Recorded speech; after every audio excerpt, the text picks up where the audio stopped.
Welcome to this lecture series called The Dark Nights of the Soul, where we will give some attention to the spiritual guidance given by undoubtedly one of the greatest Spanish mystics of the 16th century, Saint John of the Cross.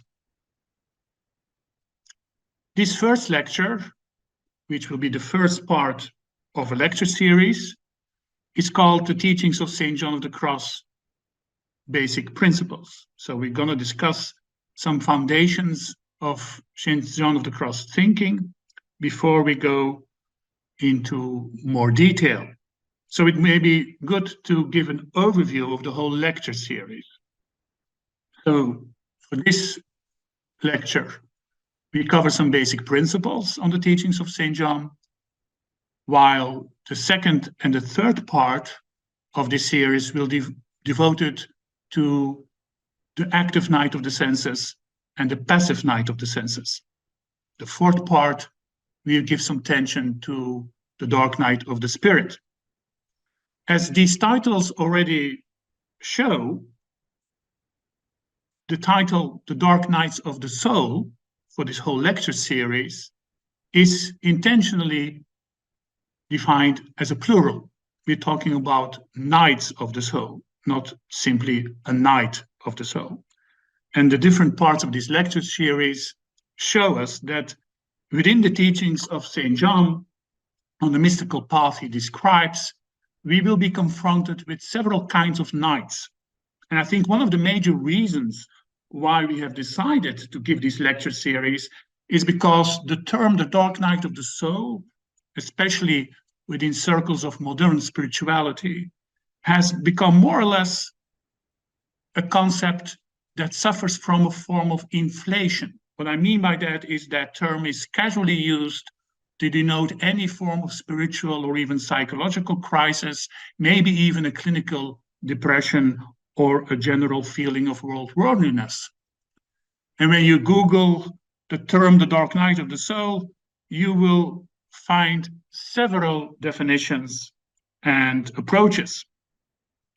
So we thought it would be wise to give some attention to that concept of the dark night of the soul, its origin, which lies in the writings of that great mystic, Saint John of the Cross.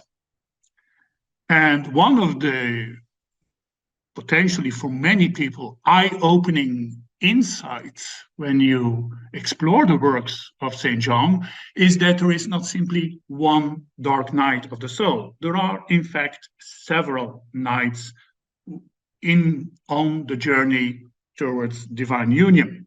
Hence, that's reflected in the structure of this whole series. So the structure of the series also shows us why we give this theme in 4 parts.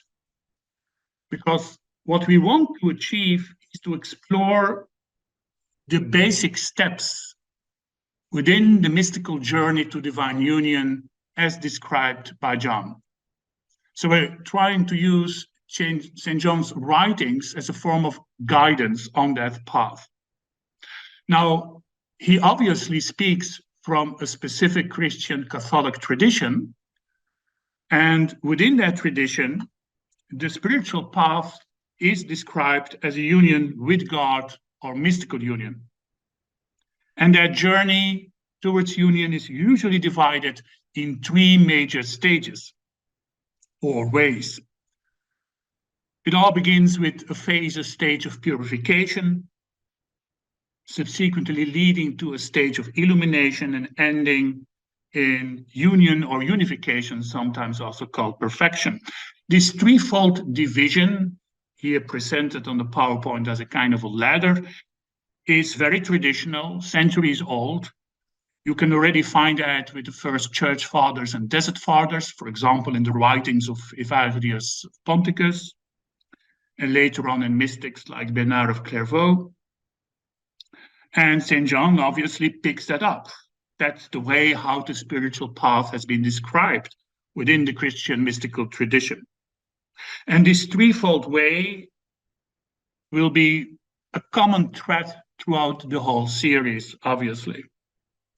And it corresponds to what you could define as the states of beginners, advanced, and perfected. Or if we look for analogies in an ordinary human life, of human natural life, it corresponds with childhood, adolescence, and adulthood.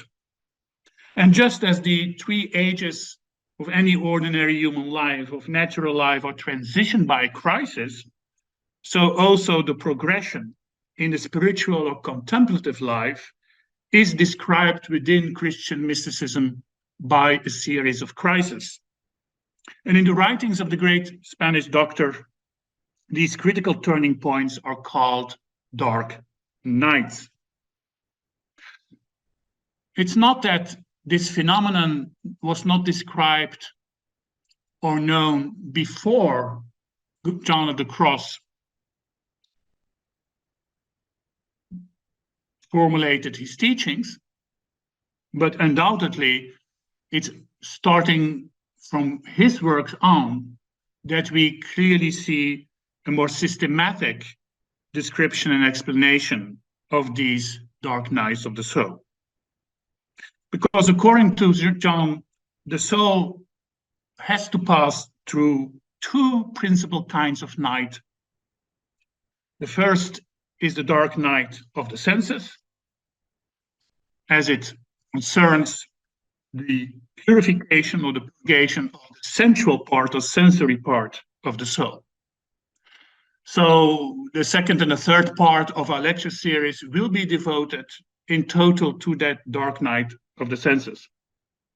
The second is the dark night of the spirit.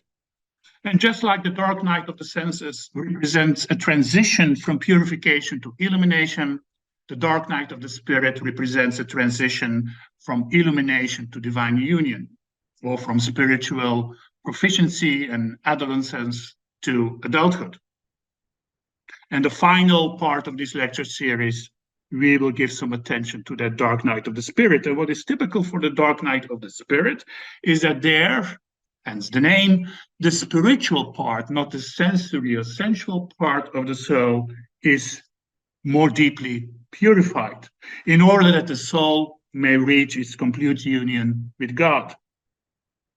More in concrete, we will discover in our 4th lecture of this series that during the dark night of the spirit, not our senses and our psychological level of the soul is being purified in order to become more transparent for the divine, but that the higher spiritual faculties of the soul, namely our will, our memory, and our intellect, which covers much more, as will be explored, than what we currently understand by these terms, well, that these higher faculties of the soul, these spiritual faculties of the soul, will also undergo a process of cleansing. The memory will be emptied, the intellect will be darkened, and the will die to itself in order that the soul on the spiritual level becomes purely receptive to the union with God. So in this 4-part lecture series, we will explore these different nights.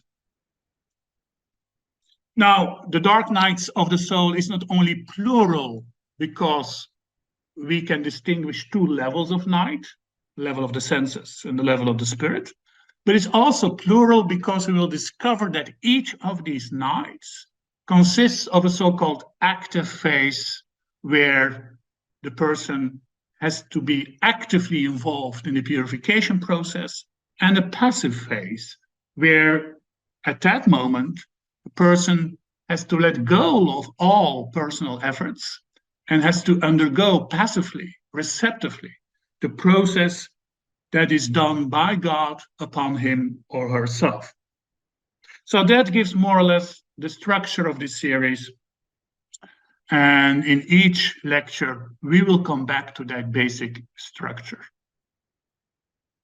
For today, we will give attention on an introductory level to the following topics. First, we will say something about St. John of the Cross himself, some biographical notes not too much in detail, but only as far as they are relevant for this series. And then I would like to read his most famous poem called The Dark Night, because it's exactly that poem, especially the two first verses or stanzas, that formed the basis of his contemplative works and commentaries, also called The Dark Night. And that is one of the main sources we had to use for this series. And then we have to say something about St. John's view of God and the union with God, because undoubtedly, when the mystical path is called reaching union with God, what we mean by that all depends on two things. How does John understand God? And of course, specifically within the Christian context. And what does he mean with union? And after that, we have to say something about man. Because the different nights of the soul, both in their active and passive phases, both of the senses and the spiritual part of the soul, can only become more understandable if we give some attention to his anthropology, to the way he looks at man. And we will end this first lecture by giving a short overview of the mystical path of divine union, so that the basis of what has to come is also introduced. Let's first say some things about St. John of the Cross himself. He was born in 1542 as Juan de Yepes et Fontiveros, and his youth was not, how would I say it, a very happy one, in the sense that quite early, when he was 3 years old, he lost his dear father, and later on one of his brothers, Louis, the middle brother. He had 2 brothers. The middle brother died also quite early. So his mother had to move, and she removed with the children to Arevalo and later to Medina del Campo. When he was reaching his 20s, so then we're talking about 1959 until 1963, he was lucky enough to went to a Jesuit institution, to go to a Jesuit institution to study humanities and philosophy. And he also worked at the hospital in Medina. But in 1963, he realized that he was called to enter a more spiritual life, and he entered the order of the Carmelites at Santa Ana Monastery in Medina. Later on, he matriculated at the University of Salamanca, where he studied theology and humanities and rhetoric. And in 1967, he received the priest's orders.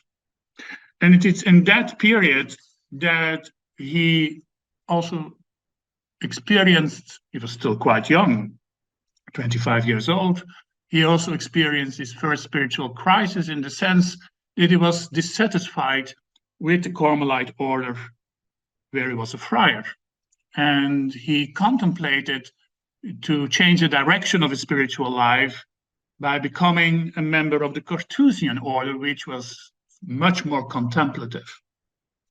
But fortunately for him and for us, because at that moment he met the most important person in his life, Saint Teresa of Avila. Fortunately for him and for us, he met her because it's due to meeting Saint Teresa of Avila that he didn't go to the Carthusian order, but joined her, then initiated reform of the Carmelite order of which he was part. Now, Saint Teresa of Avila, undoubtedly, you must have heard of her, is a genius in her own right. She quickly became his spiritual advisor, and later on, he took up the same role for her. So there was, from the beginning, a very deep spiritual friendship and directorship between the two. But at that moment when they met, she was clearly his superior and guide, and she managed to convince him not to join the Carthusian order, but to support her reform. On a footnote, I would like to point out that when you study the works of St. John,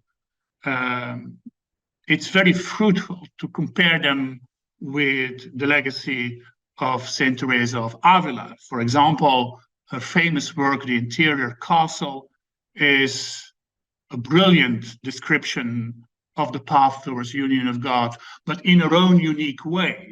Her approach is slightly different than St. John's does in his writings. So I can definitely advise you to compare the two because they really complement each other, but that's as a footnote. So in 1967, Teresa of Avila convinces John not to go to the Carthusians and to join her reform. Her reformation led to a new Carmelite order called the Discalced or Barefooted Carmelite order, while the old one was called the Order of Observance. And it may be good to know why she did that reform and what that contained, what that meant. At that period in the 16th century, the Carmelite order, which was already quite an ancient order, was suffering from a lot of political worldly temptations. That's, I think, a good way to put it. And Teresa of Avila realized that the order had to be reformed, had to change, had to go back to its original spiritual roots, to its original, much more strict rules of observance. And for example, she installed again the perpetual absence of meat, and the focus became more and more on the contemplative life, the life of prayer and poverty. Now, the first 10 years that went more or less quite peacefully, but as you can imagine, partly due to church politics, but also other factors, there originated quite a lot of resistance against that spiritual reform. The resistance that led to the arrest of St. John by his own Carmelite fellow brothers, the Carmelites who didn't find the reform as a way that had to be followed. So he was kidnapped and subsequently imprisoned in Toledo, and that period of imprisonment was undoubtedly the greatest ordeal that he experienced during his life, but in hindsight, also the spiritual most fruitful one. He remained there for 9 months, which, if you look at it, is interesting because that's the period normally of a pregnancy. So maybe indeed during these months, something of a deep spiritual nature could be born in his heart. He remained there for 9 months in a 6 to 10 foot cell. That's really, really very small, with no light except for a small slit high up in the wall. And almost on a daily basis, he suffered from repeated floggings, most extreme weather conditions. He had to fast on bread and water, and sometimes he was given some sardines, but that was it in terms of food. And he had to wear the same clothes without them being washed, and also suffered very often from lice. In these awful, dramatic conditions, he nevertheless managed to compose poetry, in the beginning probably only in his mind, but later on pieces of paper. And scholars think that in particular the first 17 or perhaps 30 stanzas of his poem, The Spiritual Canticle, were composed then. And he also probably composed The Dark Night, his most famous poem, which I will read in a few minutes. Whether he was able to compose the full poem during his imprisonment, that may be doubted, but The general idea and some core verses may have been written down during his ordeal. In 1578, he managed to escape, and fortunately, he entered some calmer waters. And the remaining period of his life, some 13 years, he could invest into his time and energy to pastoral work within the discalced Carmelite community. And then in that period, his writings became also the most fruitful. He wrote his major treatises, which I here divide in two main categories. On the one hand, you have his work, The Spiritual Canticle and The Living Flame of Love. I think it's fair to say that these two works focus primarily on the description and the explanation of the goal of the spiritual path, namely the union with God. While the two other works, The Ascent of Mount Carmel and The Dark Night of the Soul, in these works, the nights, the processes, the purgative processes through which the soul has to go to experience that union are central. And it's fair to say that in the ascent of the Mount Carmel, the more active phases of the dark nights are described, while in the Dark Night of the Soul, which is primarily a commentary on the poem with the same title, the more passive dimensions of the nights are described. So here you see more or less the relationship between his major treatises. And there are several translations available.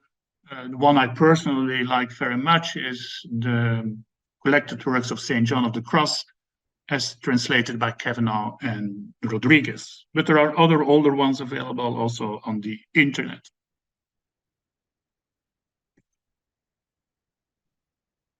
Would like now to read the poem of which supposedly he could write already some verses.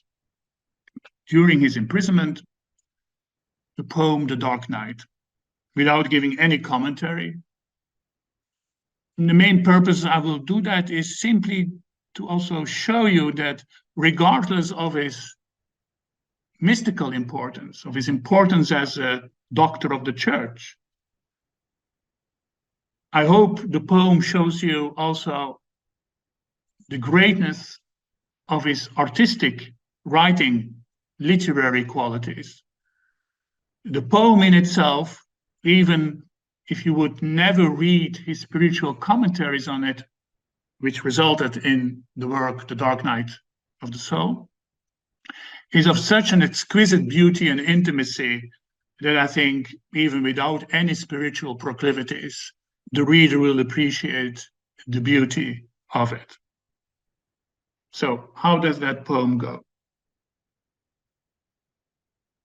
One dark night, fired with love's urgent longings, ah, the sheer grace. I went out unseen, my house being now all stilled. In darkness and secure by the secret ladder, disguised, ah, the sheer grace. In darkness and concealment, my house being now all stilled. That glad night in secret, for no one saw me, nor did I look at anything with no other light or guide than the one that burned in my heart. It guided me more surely than the light of noon to where he was awaiting me. Him I knew so well, there in a place where no one appeared. O guiding night, O night more lovely than the dawn, O night that has united the lover with his beloved, transforming the beloved in her lover. And upon my flowering breast, which I kept wholly for him alone, there he lay sleeping, and I caressing him, there in the breeze from the fanning cedars. When the breeze flew from the turret, as I parted his hair, it wounded my neck with its gentle hand, suspending all my senses. I abandoned and forgot myself, laying my face on my beloved. All things ceased. I went out from myself, leaving my cares, forgotten among the lilies.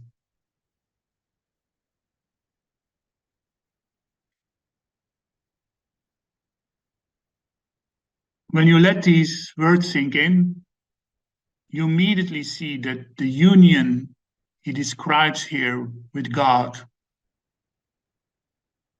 is a relational union, a union based on love. And you will probably agree with me that some of these verses are almost bordering the erotic. And they open up an extraordinary form of intimacy. And that brings us to the following topic for this lecture, namely, we have to say something about how John views God and how he experiences the union with God. Because his whole path and all the nights of the soul that accompany that path can only be understood in light of that background knowledge we have to explore. As the poem shows, John refers to a deep desire in the heart, which becomes fulfilled as a union with God in the form of the beloved, a form of mystical marriage. God is not described as an abstract principle. Neither is God described purely immanent as a kind of divine spark in us, but God is described as a heavenly bridegroom, and hence the union as a mystical marriage. The following quotes from his work very beautifully summarize that. What more do you want, O soul, and what else do you search for outside when within yourself you possess your riches, delight, satisfactions, fullness, and kingdom, your beloved whom you desire and seek? Do not go in pursuit of him outside yourself. You will only become distracted and weary thereby. You shall not find him, nor enjoy him more securely, nor sooner, nor more intimately than by seeking him within you.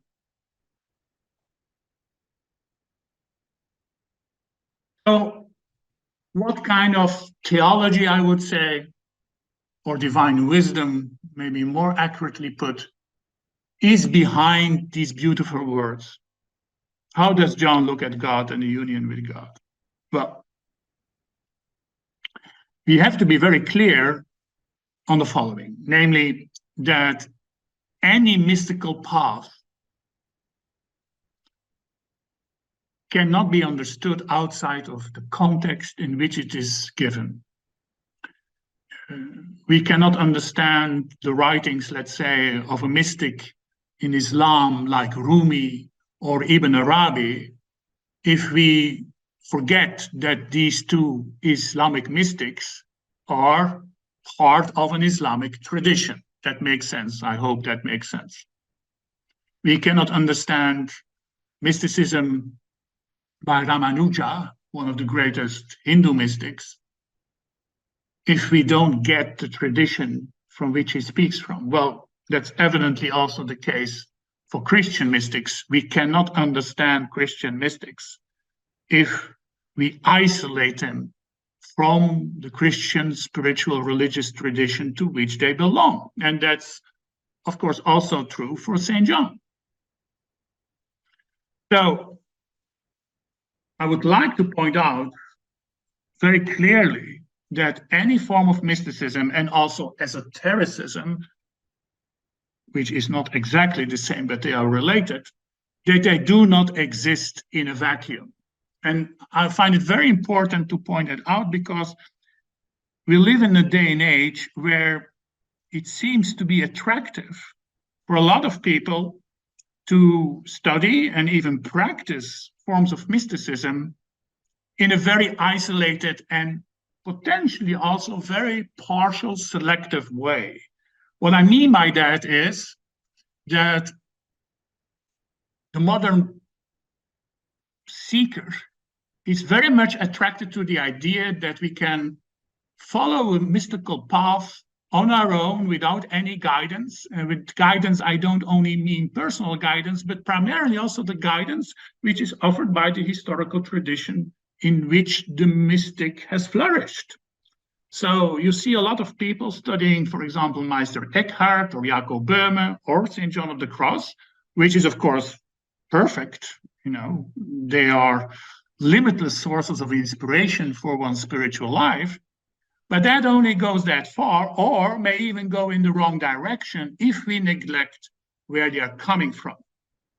So personally, I find it very important, although this is a small digression of this lecture, to make clear that we are intrinsically limited if we forget that any genuine, authentic form of mysticism, unlike the modern New Age forms of spirituality where people shop around and cannot discriminate always psychology from spirituality or spirituality from pseudo-spirituality, that unlike these alternative forms of spirituality, any authentic traditional form of spirituality can hardly be understood, comprehended without its traditional context. But that means that any genuine form of mysticism, like Sufism, is rooted within an Islamic tradition.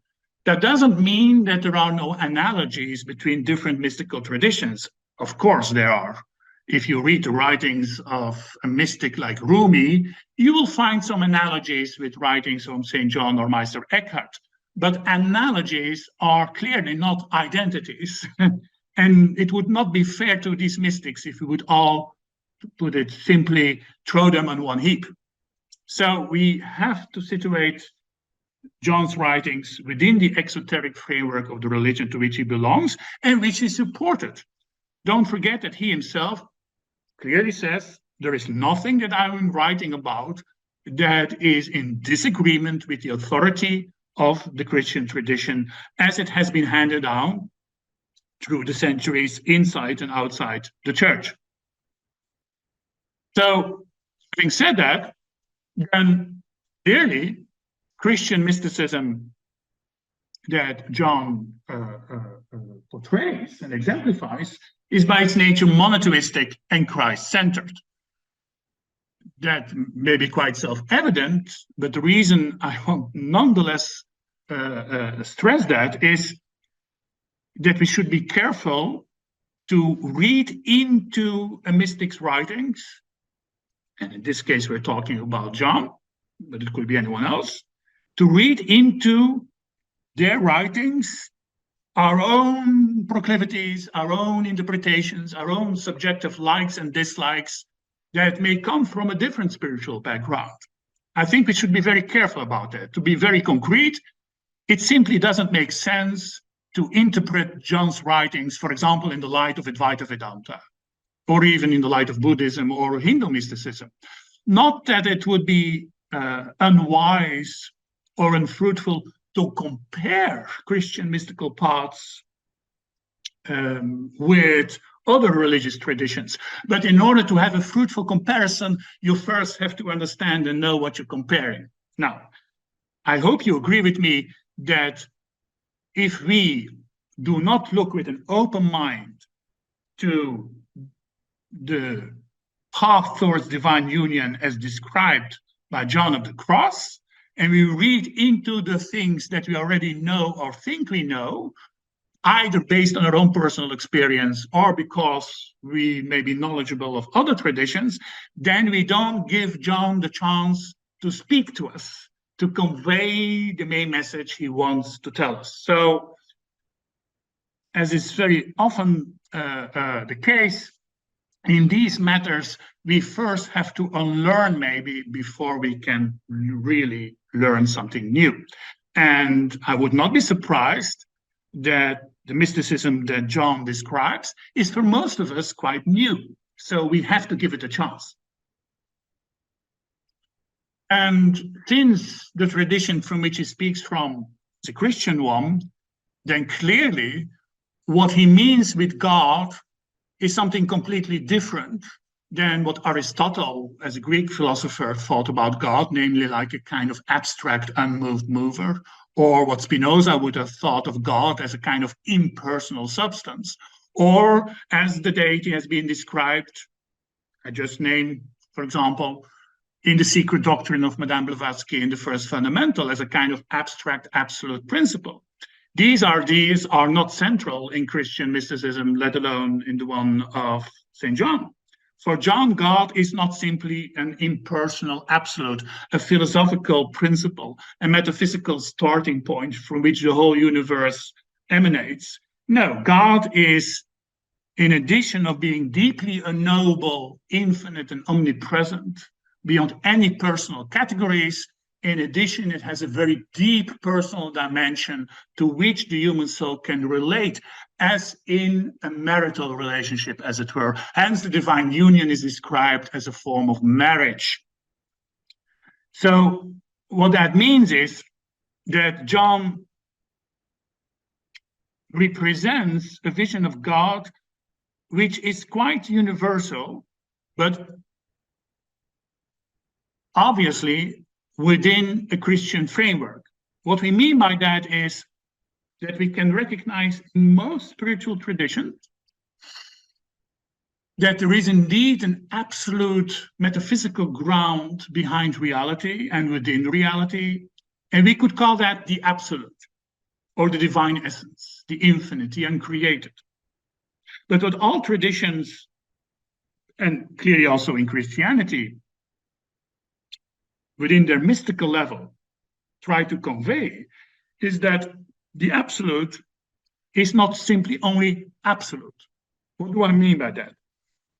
That distinction is being made very often by mystics, and also then later on more intellectually formulated in different theologies, between, on the one hand, the absolute in itself, as it were, deity in itself.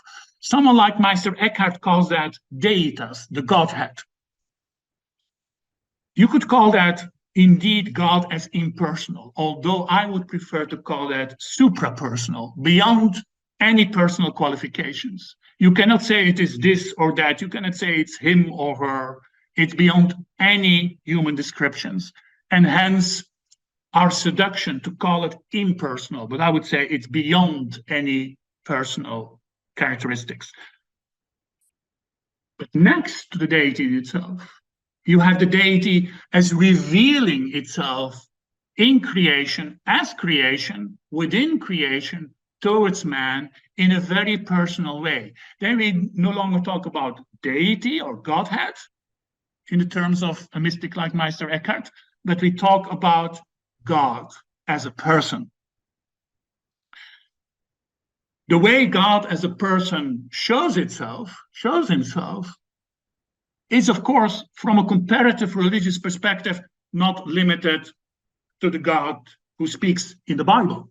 For example, the God who speaks in the burning bush to Moses. It's clearly when Moses approaches the burning bush and Moses asks, in the famous scene in the Old Testament, "Who are you?" And God says, "I am that I am."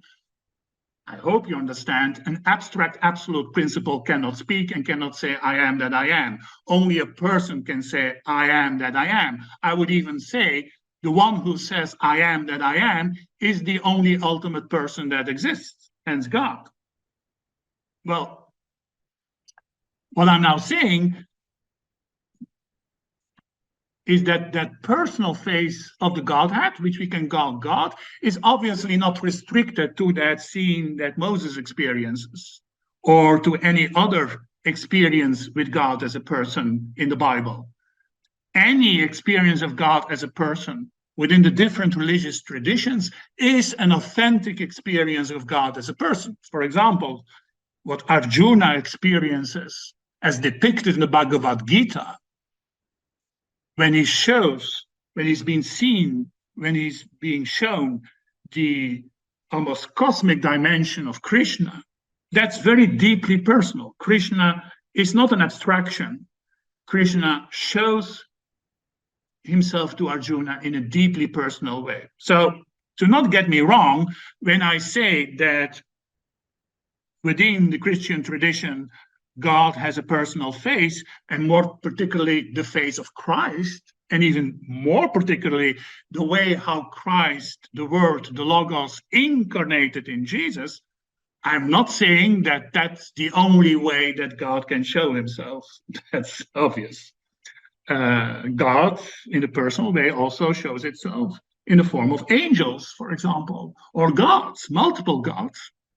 So I hope that metaphysical distinction between the impersonal Godhead on one hand and the personal dimension of that Godhead in the form of God or gods, and within the Christian tradition in the form of Christ, is clear, because for St. John, being a Christian, the ideal of divine union is obviously not to become one with the absolute in an impersonal sense, like seems to be the case in some Eastern traditions.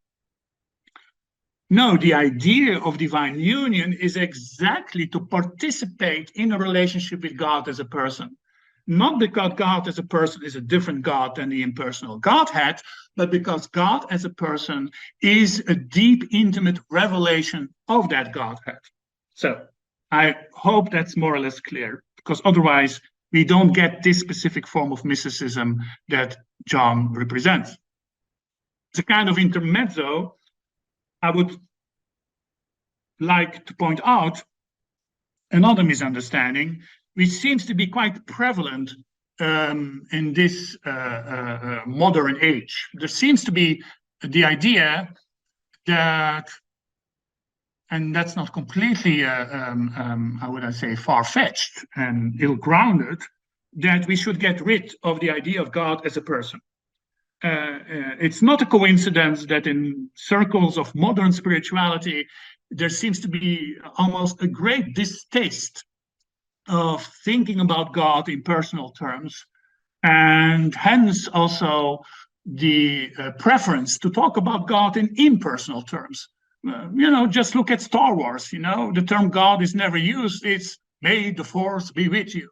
If there is anything that is impersonal and neutral, it's the Force. That's also why it can be good or for worse by the Jedis, who are clearly good, and the evil emperor. Both can use the Force. The Force has in itself no ethical quality. You see here a very good popular way of talking about something divine as the Force, as something abstract that doesn't have any relational qualities. That seems to be a very dominant popular view. And I think that's partly the case for a very simple historical reason, namely that undoubtedly throughout the centuries, there were certain images, especially anthropomorphic images of God, that were clearly destructive for our human well-being and welfare. Simply because there is a danger that one projects one's own human characteristics, good ones or evil ones, onto the divine. In other words, there is obviously something like a personal God, which is nothing else than the projection of our own personal psychology, if not our own ego, upon the divine. And the moment you really realize that a lot of images of the divine are self-created, it does make sense to get rid of these images. But what then happens is that we have thrown away the child with the tap water, with the bath water, because we then forget that there is a difference between personal God as we create him or her, and personal God in the sense as being described by hundreds of mystics in East and West, a personal God not as we create him, but as he is emanated, shown, born, unveiled by the Godhead. And I think the confusion of these two levels of the use of the word personal, namely a personal created from below, which is indeed illusory and limited, and personal as a capacity of the Godhead to, in a unique way, show himself to human beings. By confusing these two levels, I think we have lost something. And that's something to be aware of, that if we deny God as a person, and prefer a kind of impersonal divinity, then we are really denying a lot of mystical traditions their existence, because a lot of mystical traditions do not talk about God in impersonal terms, but they clearly talk about God in personal terms. God as a being with whom one has an intimate relationship. Now, you can't eat your cake and have it, I would say. Either you take these mystical experiences seriously, but then you have to take God as a person seriously, or you have to come to the conclusion that both in East and West, all the mystics who say that God is also a person are delusional. And that would not be a statement I would like to defend. So, someone who really realized the importance of that is the famous Islamic philosopher of religion, Henri Corbin, who has written a beautiful book on that, Le Paradoxe de Monothéisme, exactly on that issue. What he wanted to convey, and that's why I really wanted to devote some time on this before we go to further exploring John's perspectives, John's views. What he really wanted to say in that book, in other of his writings, is that it's really a popular misconception to think that God as a person is a lesser God. And to think of Nietzsche, who says God is death. Then he talks obviously about a kind of human encapsulation of God, a kind of human projection of God. But Henri Corbin makes clear, no, that's too simple. That's misleading, because you deny then that the Godhead himself, the absolute itself, if you think about it, would no longer be absolute, infinite, indeterminate, if it would not be capable of absolving itself of its own limitless and absoluteness and impersonality. I repeat it again. It's very beautiful. He gets that from a Muslim mystic like Ibn Arabi, which he translated a lot of writings. If God would only be infinite, impersonal, absolute, and the absolute would not be capable of absolving itself of its absoluteness, it would simply be no longer absolute. I think that's brilliant, because what that's really saying is God as a person is intrinsically present in the absolute as the absolute in its impersonality.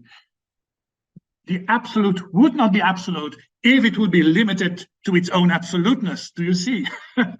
If we agree that the absolute is characterized by limitlessness, it can definitely not be limited by its own limitlessness. So the idea that a personal God is a lesser God than the impersonal absolute is even a violation of the whole idea of absoluteness. And I find that incredibly valuable, because it's clearly visible that a lot of people who are attracted this day and age towards a form of spirituality, they are attracted to an impersonal form of the divine, but they forget that an impersonal conception of the divine is still as much a conception of the divine as any personal one. You know, if you talk about the divine as a force, you're using a word which is normally used for energy or any other form of force. And you think, oh yeah, that's so much better and neutral than talk about God as a person. But actually it isn't. It's still a limited way of talking about the divine in limited terms. And it may be less personal, but the question is whether it's more valuable. So this is really an issue I invite you to reflect upon. Henri Corbin says it as follows: contrary to the thesis that the advent of the personal God of the religions of the book, so the Jewish religion, Christianity, and Islam, constitutes the death of God, as Nietzsche would say, he rebelliously says, no, it consists rather in understanding that the auto-generation of the personal God, engendering itself from the absolute, absolving itself of the indetermination of the absolute, is not the death, but the eternal birth of God. And that's, of course, exactly the genius of original Christianity, namely encapsulated in the idea of the Holy Trinity, that the Godhead gives eternally birth to God as his Son, the Word, expressing the infinite wisdom of the Godhead. So you have Father and Son, not as two separate gods, but as two persons within the one soul Godhead. And the relationship between the two, between Father and Son, would then be called the Holy Spirit. And here you have the Trinity. The Trinity is not three gods, but the deep mystery of the unveiling of the Godhead into God, into persons. So that we have here a view of divine unity, which is not against multiplicity or variety or personality or unicity, but we have here a view of divine unity, where diversity, unicity, and relationship is exactly the essence of unity. I find this topic so important that I have even given in the past another lecture on it, purely devoted on Henri Corbin's perspectives on that, because they're very enlightening. And you can find them on YouTube. The lecture is called The Paradox of Monotheism. And I strongly recommend that because it may help you to understand this notion of God as a person as crucial in certain forms of mysticism, not only in Christianity, but also, especially within Sufism, the Islamic mysticism, which Henri Corbin studied a lot, where you also see the divine union is very often described as a mystical marriage, as a relationship, and where God is being experienced as the beloved, a term that St. John also uses. It would be, by the way, then also very interesting from a comparative perspective to see some commonalities between, for example, some Sufi forms of mysticism and the Christian mysticism of people like John and Teresa of Avila. But that as an intermezzo. If you didn't understand that or you don't find that valuable, then I would simply advise you delete it from your memory, because now we pick up the threads again with regard to St. John. Now, being a Christian, of course, the writings of John are not only monotheistically inspired and going towards a relational union with God, but they're obviously also Christ-centered. And that means, in a nutshell, that he views Christ as the incarnated Son of God, the incarnated Word of God, and therefore also the most clear personal face of God in Jesus of Nazareth, who is both human and divine, as the Christian tradition tries to teach us. And that's, of course, a given for St. John. You know, you cannot understand his writings outside of that context. And that also means that his writings constantly refer to sayings and parables of Christ in the New Testament, also to Old Testament passages, by the way. But he also looks at the crucial moments in Christ's lives, not only as historical events, but primarily as symbolical events that belong to the world of the soul, to the level of the soul, which the disciple have to imitate. So when he talks about the dark nights, either of the senses or of the spirit, he will use and he will be inspired by crucial life events of Christ, typically, of course, the passion of Christ and the crucifixion and the resurrection, as events that have to be imitated, that have to be experienced in one's own soul.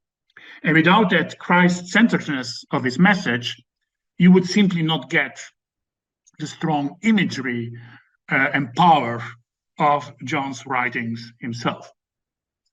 Here you see on this PowerPoint slide, by the way, something interesting.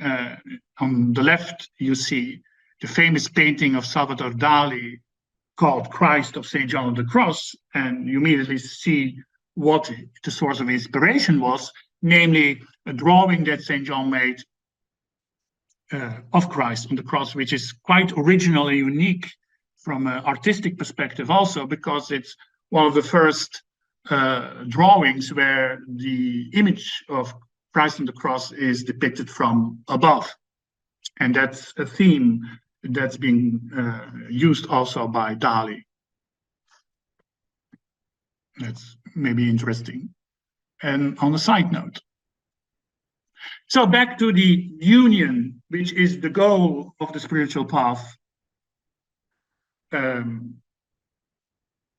already mentioned it. The union, the divine union, is a union which is relational. It's not a union where the soul disappears in God as a kind of absolute impersonality.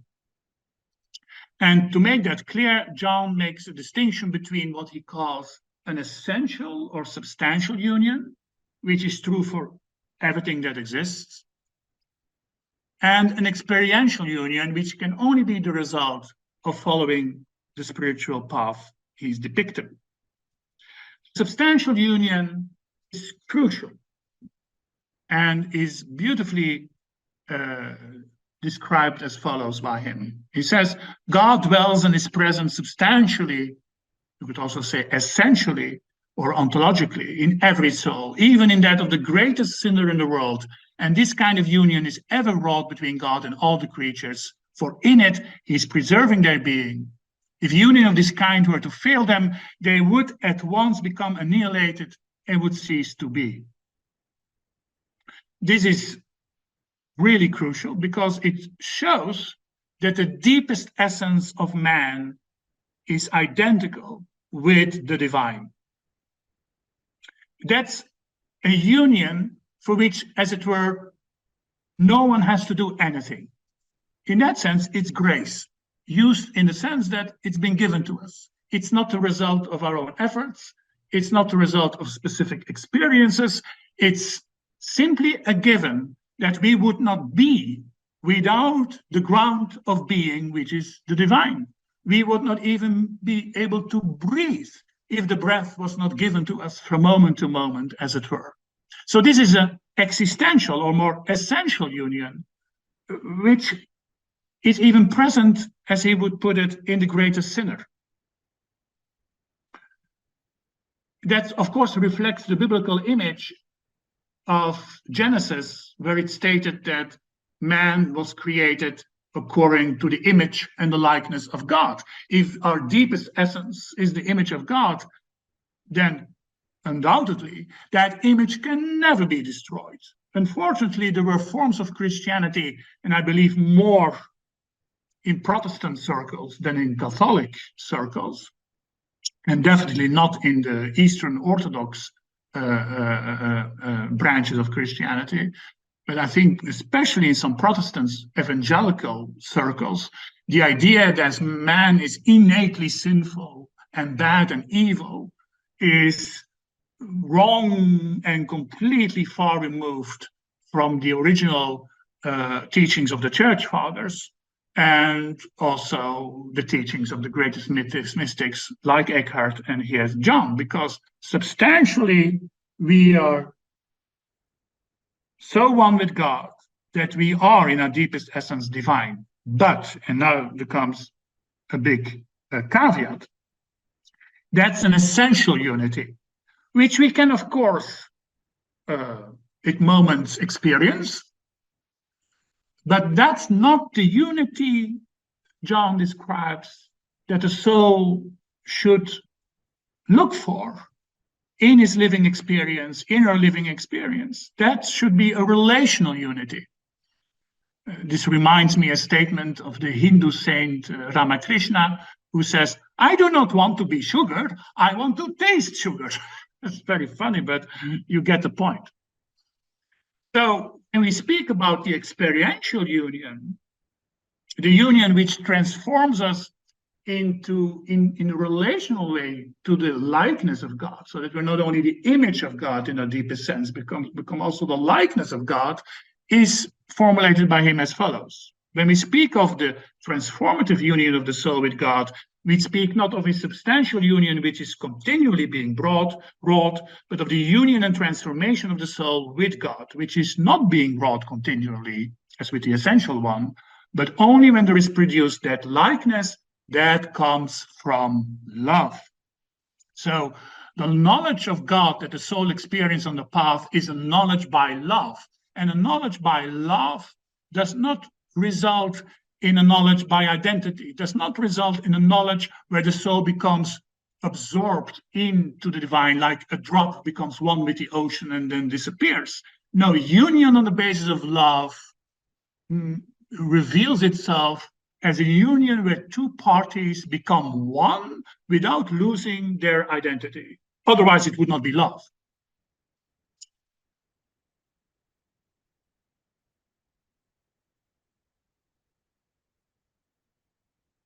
And we could call that divine union, which is the goal of the path, a truly non-dual union of participation.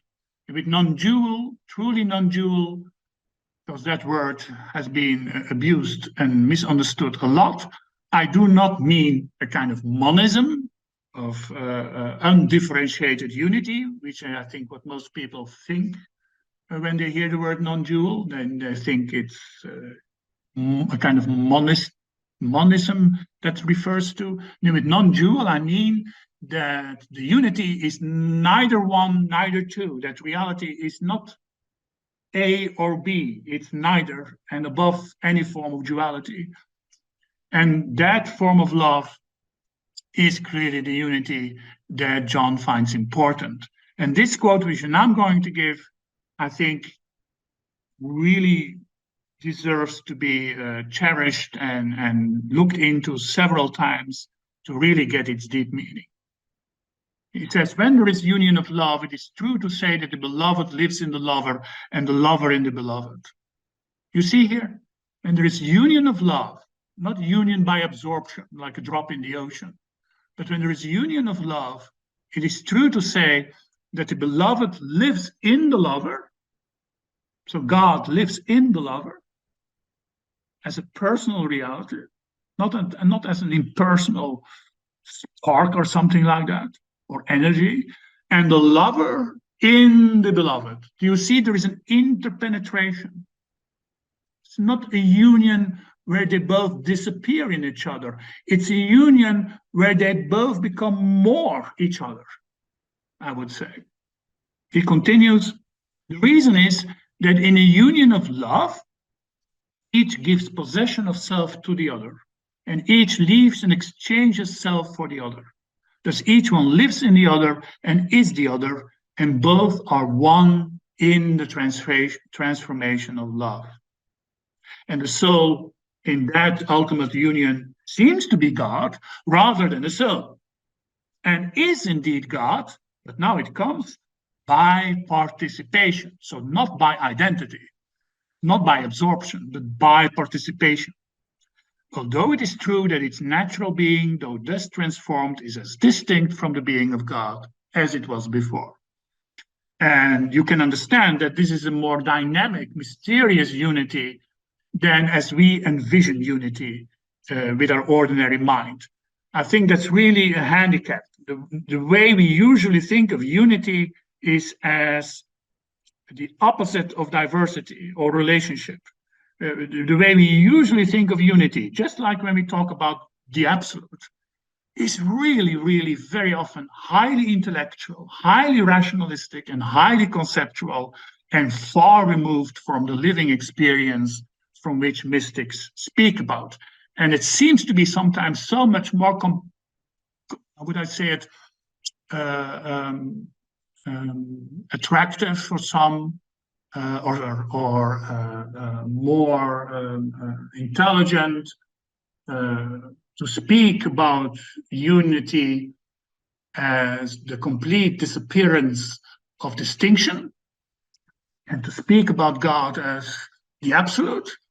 But if you think about that, and personally I've witnessed that a lot in several philosophical or spiritual groups, if you think about that, these ways of talking about things are hardly rooted in any experience and are very, very, very intellectual. And that's something we should be aware of before we debunk any relational view of unity as being sentimental or a little bit primitive. We should accept the idea, at least allow the idea, that highly metaphysical notions of the divine are not necessarily better ones and are hardly based on human experience. And now we go slowly to the other theme we want to touch upon as a basis for the parts of the series that still have to follow. Now that we know St. John's perspective view on God and union, more or less, we can say something about his view on man. And here I would like to limit it to some basic ideas because most of it will be explored in the other lectures. Here again, John is part of a tradition, and within the Christian mystical tradition, which is also recognizable in Jewish spirituality to a large extent, and also to a certain extent in some Greek philosophical thinking, although we should be careful to not identify all these things too quickly, but there are certain analogies. Well, St. John falls back on a classical tripartite division of man.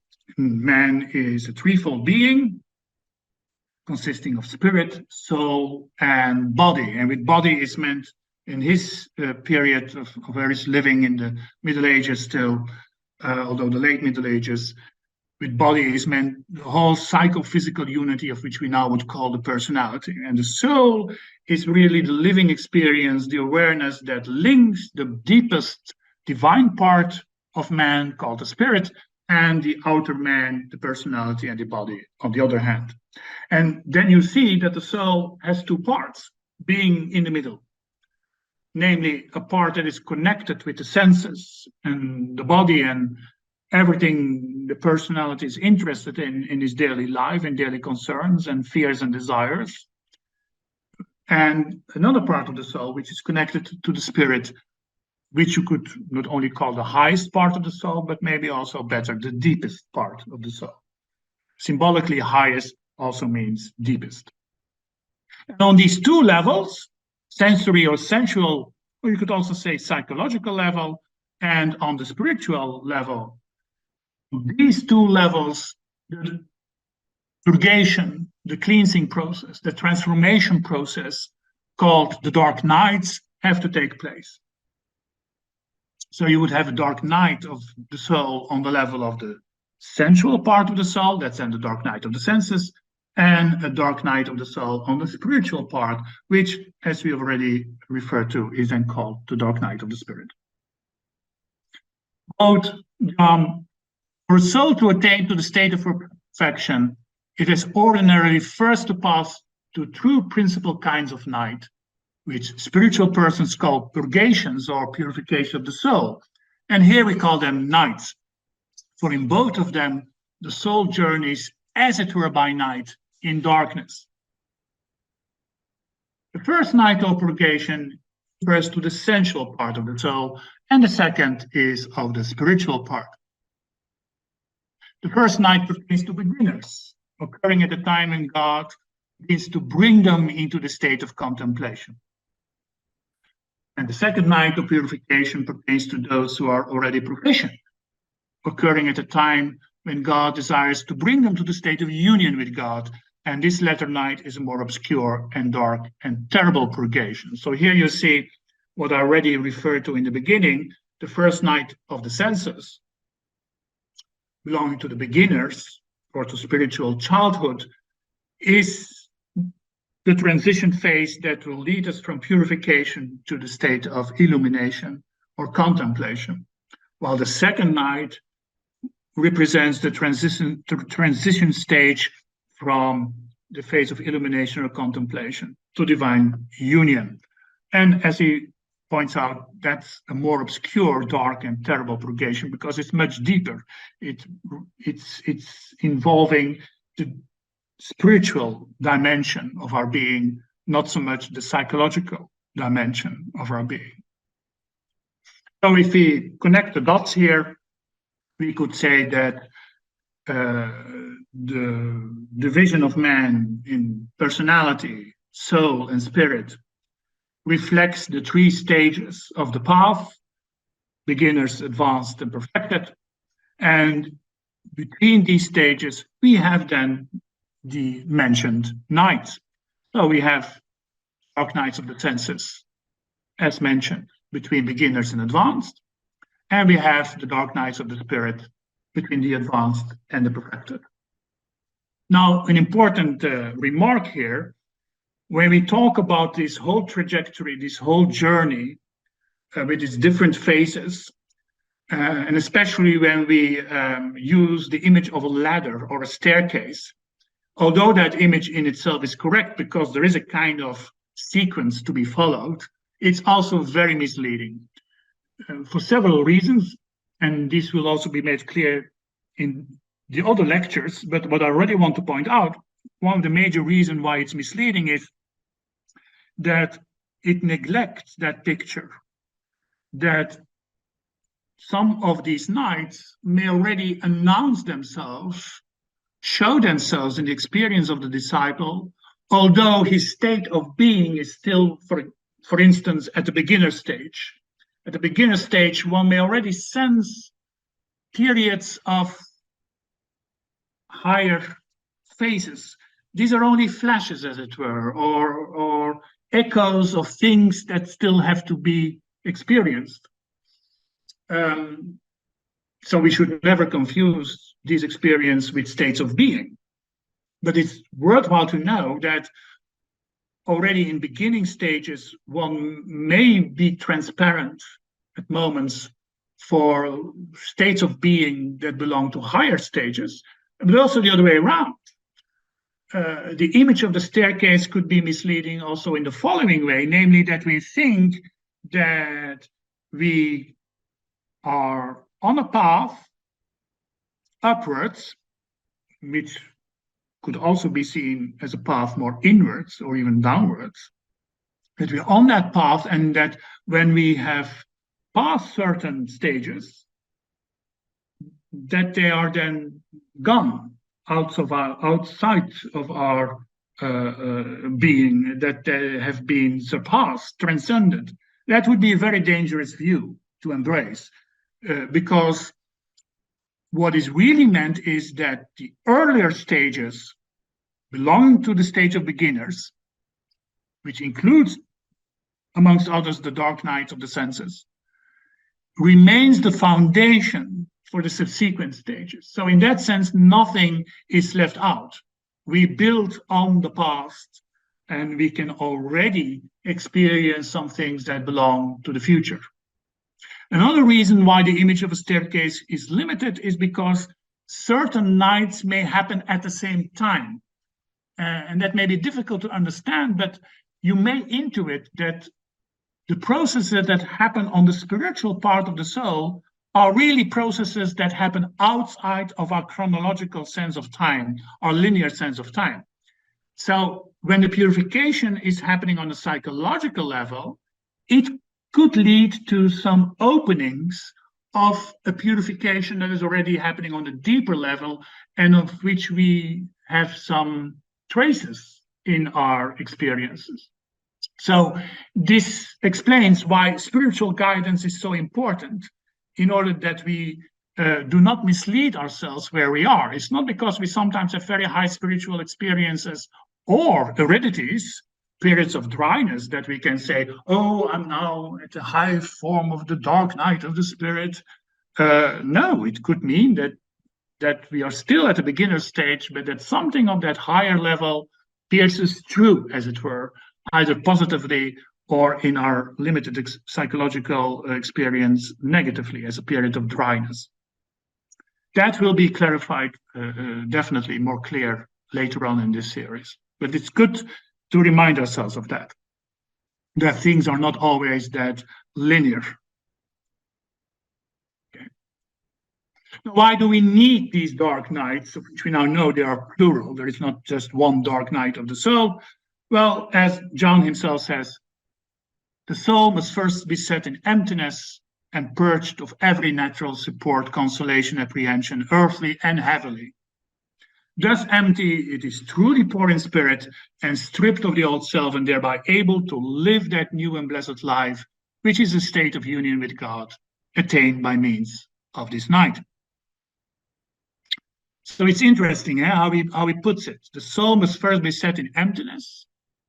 You could also say become completely transparent and receptive, and purged of every natural support and consolation, apprehension, both earthly and heavenly. So that really refers to the sensual level of the soul and to the spiritual level of the soul. So the purification process must happen at both levels.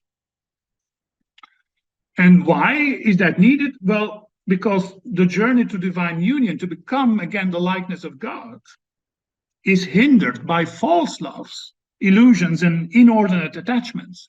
We could call that, in modern day language, it's hindered by identifications, by addictions, by attachments that are inordinate and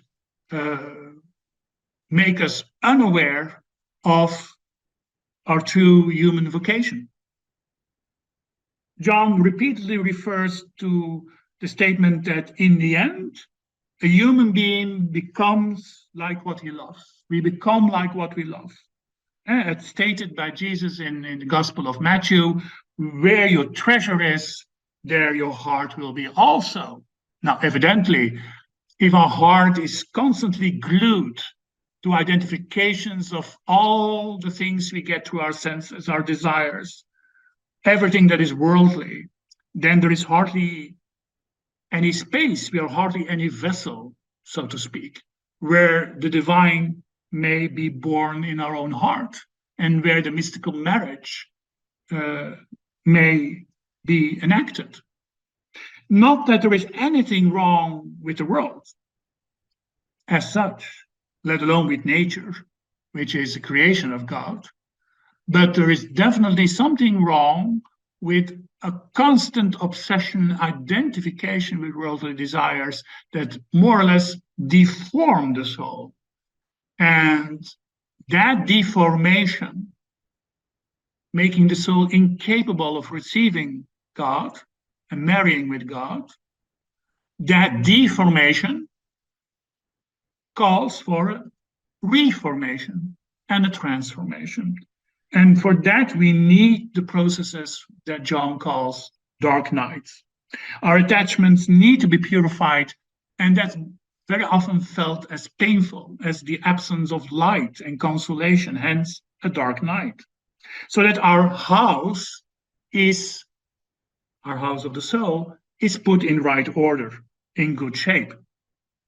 So purification is not primarily a moralistic endeavor. It's primarily practices that reorient our heart, reorient our being, a readjustment of our appetites and desires. It's not so much that we have to lose desire, it is more that we have to redirect our desires so that our treasure belongs more and more to God. And the dark nights are the means to arrive at that detachment. It's through detachment that we really become space for our neighbor, for the world, for God. Love would be impossible as long as attachment rules our being. And to conclude, more or less, this introductory lecture, where we focus on the basic principles of John's writings, these dark nights, both of the senses and the spiritual part of the soul, have an active and a passive dimension. So in total, we can speak of 4 nights. Although I repeat, they often go together and overlap each other. John tells us it must be known that the soul habitually enters the night in two ways. The one is active, the other passive. The active way consists in that which the soul can do and does of itself in order to enter herein.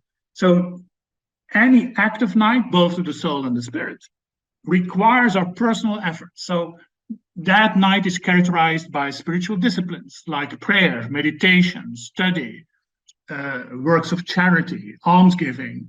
Within the context of a monastery, of course, all the disciplines and ascetical practices that are appropriate to that vocation. Outside of a monastery, the practices and disciplines will be obviously different. But any active night, as the word says, requires our active effort and participation in our devotion. The passive way is that wherein the soul does nothing, God works in it and it remains, as it were, patient. You could also call it a more receptive dimension of the night. And each of the nights, both of the senses and of the spirit, has that active and passive dimension. And where there comes a moment that all our personal efforts reach their limitations, and then our divine partner, the grace of God, has to enter into the picture and has to work in us. We have to stop working, as it were, and have to allow God work in us. And I hope you see now why John's theology and his view of God and union with God is so intimately connected, and vice versa, with his path towards union of God and with the nights he describes as both active and passive. Because the fact that there is such a notion as a passive night where God has to work in us is obviously only possible if there is a God as a person who is able to work in us. So that whole distinction of active and passive nights is typically for a theistic tradition like the Christian mystical tradition that John, from which John writes and teaches. Why is that passive dimension necessary? All natural ability, he says, is insufficient to produce the supernatural good that God alone infuses in the soul passively, secretly, and in silence. All the faculties must receive this infusion, and in order to do so, they must be passive or receptive and not interfere through their own lowly activity. So this is especially an issue that will be explored in more detail in the third part of this series, where we discuss the passive night of the senses. But we already understand now, on the basis of this quote, what I tried to summarize a minute ago, that the active night of whatever kind has a natural limitation. To put it differently, who is doing the purification, the cleansing during an active night? Well, we are. Our ego is. Our sense of I is. I am doing the work. But do you see here a paradox coming up, even a dilemma? That the I who is cleaning itself, that the person who is actively pursuing the disciplines, that the individual who tries to become more transparent for God, the one who does all the efforts of purification, is in the end the one that has to be purified to begin with. And there you see the problem, that one cannot lift oneself up by one's own bootstraps. So it perfectly makes sense, at least in a genuine spiritual tradition, that there are intrinsic limitations of the personality, of the ego, on the path. And that something else, someone else, has to take over so that the cleansing process can go to its roots, as it were.